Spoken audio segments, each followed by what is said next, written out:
How fast neutrons slow down with the use of moderators. देखो moderators में सुनो क्या होता है। मॉडरेटर्स में we have heavy water. Heavy water, और हैवी वाटर किसका बनता है? Deuterium dioxide D2O। जैसे H2 होता है ना, वैसे भारी पानी मान के चलो D2। अब होता क्या है, जब कोई न्यूक्लियर रिएक्शन होती है, मान लीजिए कोई एक न्यूक्लियस आया, न्यूट्रॉन आया और एक पर्टिकुलर न्यूक्लियस पे उसने धावा बोल दिया, तो होता क्या है, न्यूट्रॉन्स भी निकलते हैं इसके अंदर के, और बड़े बड़े दो अलग न्यूक्लियस क्रिएट हो जाते हैं। जैसे यूरेनियम है 235 92, मास नंबर 235, एटॉमिक नंबर 92। इसके दो हिस्से होते हैं, रेडॉन और क्रिप्टॉन। लेकिन साथ में उसने अपने 3 न्यूट्रॉन भी निकालता है हर एक न्यूक्लियस पे। जब आप उसे एक न्यूट्रॉन से हिट करते हो तो वो क्या निकालता है? Radon, krypton, I think barium निकालता है, मैं श्योर नहीं हूँ, पर ये मुद्दा नहीं है हमारे लिए। मुद्दा क्या है, ये 3 चीज़ें, क्या 3 न्यूट्रॉन निकलते हैं। इनकी स्पीड बहुत ज़्यादा होती है, अप्रॉक्सीमेटली 200 मेगा इलेक्ट्रॉन वोल्ट्स की इनके पास एनर्जी होती है। बहुत ज़्यादा स्पीड है ये, बहुत ज़्यादा।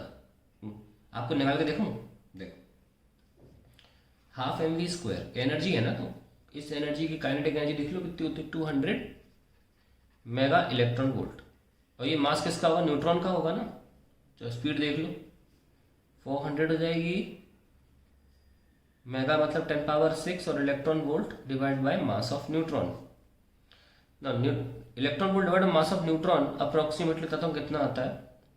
4 10⁻⁶ की जगह 8 कर लो, और ये इलेक्ट्रॉन वोल्ट की मतलब होता है 10⁻⁻19, 1.6 10⁻⁻19। जो इलेक्ट्रॉनिक चार्ज होता है ना, वही हम इलेक्ट्रॉन वोल्ट की जगह लिख देते हैं।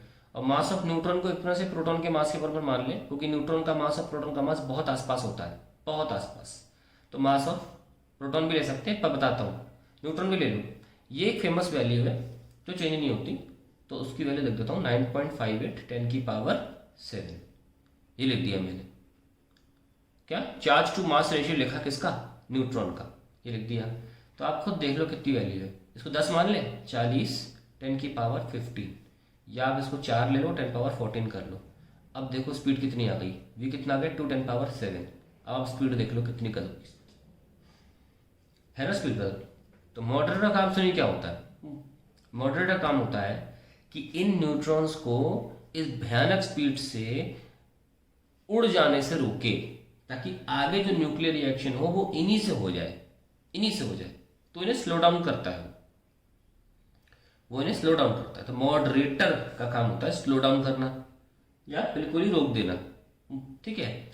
मॉडरेटर कम से कम 0.00 मेगा इलेक्ट्रॉन वोल्ट की तक इनकी एनर्जी को ले आता है। अब कैसे ले आता है देखिए, न्यूट्रॉन की बात करें अगर, तो न्यूट्रॉन सबसे भारी पार्टिकल है। अगर 3 पार्टिकल्स देखे जाए, कौन कौन? Proton, neutron. इन दोनों में जो पार्टिकल भारी वाला पार्टिकल है न्यूट्रॉन है, थोड़ा सा भारी होता है प्रोटॉन से। और आप नोटिस करें, कोलिजन का एक खास सिद्धांत है, कोलिजन का एक खास सिद्धांत है कि जब एक बॉडी किसी स्पीड से आ रही है और दूसरी बॉडी रेस्ट पर है, u2 = 0, u1 = u, इसका मास और इसका मास अगर सेम है, जैसे आपको कैरम वाला केस भी दिखाया था, अगर आप गोटी गोटी से खेलोगे तो ये गोटी रुक जाएगी, ये वाली लगते ही इस पर रुक जाएगी और ये आगे चली जाएगी। ऐसी है ना। तो अगर आप किसी बॉडी को रोकना चाहते हो ना, तो ऐसे नहीं रुक सकते कि आप हल्की बॉडी आ रही है, भारी बॉडी लगा दो, तो वो रुकेगी थोड़ी ना, वो रिबाउंड कर जाएगी। एक प्रॉब्लम ये है। अगर आपने इस बॉडी के सामने और छोटी बॉडी रख दी तो उसको साथ ले जाएगी अपने, पर हमारा उद्देश्य तो रोकना है। अगर आप रोकना चाहते हो तो एक ही तरीका है, सामने बॉडी का मास सेम होना चाहिए और वो रेस्ट पर होनी चाहिए। तो मॉडरेटर में क्या डाला पड़ा है? Heavy water. उसमें कौन है न्यूक्लियस? उसमें ड्यूट्रॉन न्यूक्लियस है। जो ड्यूट्रॉन न्यूक्लियस होता है वो होता है 2H1, जो न्यूट्रॉन के मास का होता है, जो न्यूट्रॉन के साइज का होता है। और सबसे इंपॉर्टेंट बात, वो न्यूट्रॉन के पास आने से एक अलग कंपाउंड नहीं बना लेता। हम पानी भी ले सकते थे तो ज़्यादा फर्क नहीं होता। पानी में क्या है, सिंपल हाइड्रोजन है, चलो ठीक है, हल्का सा फर्क है पानी के मास में और हाइड्रोजन के मास में, न्यूट्रॉन के मास में। हाइड्रोजन में क्या होता है, एक अकेला प्रोटॉन होता है ना, तो प्रोटॉन के मास में और न्यूट्रॉन के मास में हल्का सा फर्क होता है, वो भी एक्सेप्टेबल है। पर एक प्रॉब्लम है, हाइड्रोजन का जो अंदर प्रोटॉन है, प्रोटॉन न्यूट्रॉन से मिलकर अलग अलग कंपाउंड बना लेता है। वो नहीं चाहते ना, हमारा उद्देश्य केवल रोकना है, नए नए कंपाउंड बनाना नहीं है। तो हम क्या लेते हैं, हम लेते हैं हैवी वाटर, जिसमें हमारे पास ड्यूट्रॉन होता है, 2H1 वाला आइसोटोप ऑफ हाइड्रोजन। तो ये हमारी क्या ऑब्जेक्टिव पूरा करता है। So being of same size it almost brings fast neutrons to rest and prevent them from escaping.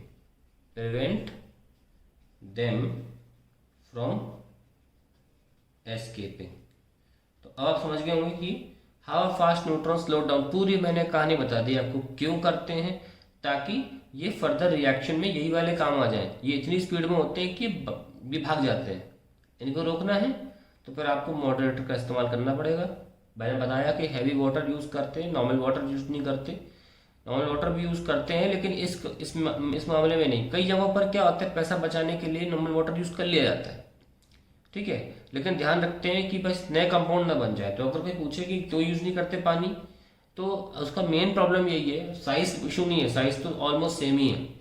Problem यह है कि वो नए कंपाउंड बना लेता है, मतलब प्रोटॉन जब न्यूट्रॉन से मिलता है तो कुछ नए नए कंपाउंड बन जाते हैं, ठीक है, मिक्स होकर। इसे बोलते हैं न्यूक्लियर फ्यूजन। वो फ्यूजन पॉसिबिलिटी न्यूट्रॉन के साथ न्यूट्रॉन की नहीं है। और पानी, लेकिन ये कुछ लोग यूज़ क्यों करते हैं, इसलिए करते हैं क्योंकि पानी बेहतरीन कूलिंग मटेरियल है, मतलब बढ़िया ऐसा कूलेंट यूज़ होता है आपके न्यूक्लियर रिएक्टर में।